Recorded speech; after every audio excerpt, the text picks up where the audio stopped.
Restez avec nous tout de suite, Elisabeth Lévy. Bonjour Elisabeth, bienvenue. Bonjour Cécile, bonjour à tous. Ah oui, alors Elisabeth, vous avez peut-être d'ailleurs entendu la ministre Elisabeth Borne tout à l'heure. Oui, la présence d'une femme voilée à l'Assemblée nationale suscite la polémique, en tout cas ce matin quand même.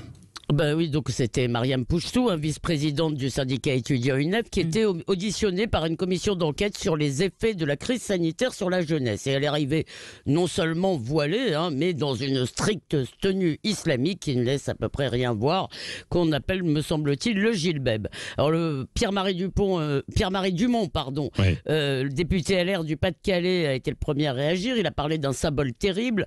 Face à cet acte politique délibéré, a-t-il déclaré, les députés LR décide de quitter cette audition.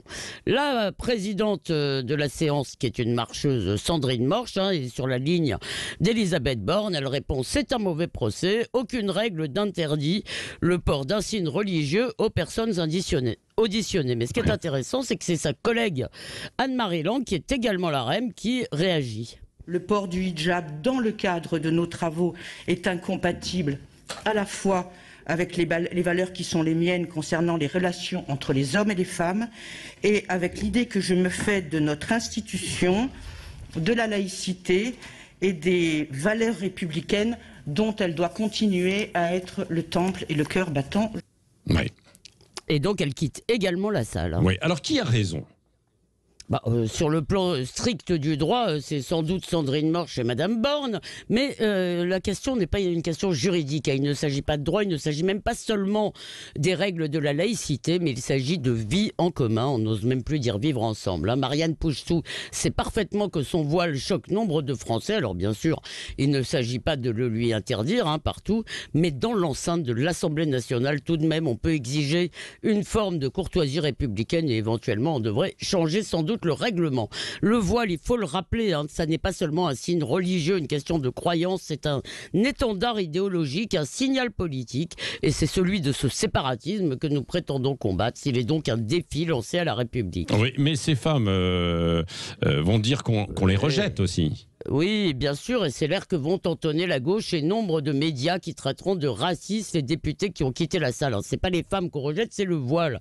Et c'est en cédant à ce chantage compassionnel que de lâcheté en accommodement déraisonnable, nous avons laissé l'islam radical progresser et les territoires perdus se créer. Alors, écoutons Elisabeth Badinter, une grande dame qui, en 1984, au moment de la première affaire des foulards à Creil, dénonçait avec d'autres intellectuels le Munich de l'école républicaine.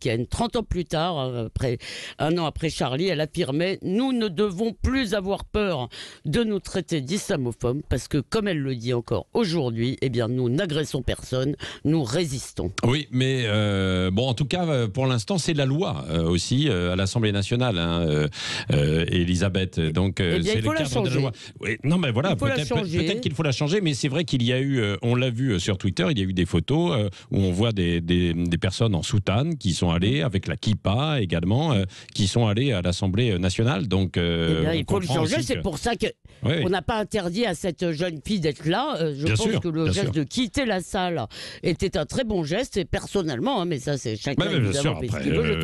Je trouve qu'il est déshonorant pour ceux qui sont restés de ne rien faire. Voilà, en tout cas, on en débattra tout à l'heure, si vous le voulez bien, à 9h moins le quart, dans le petit déjeuner de l'actualité. On sera avec l'un des députés aussi en question qui n'a pas voulu assister à cette audition.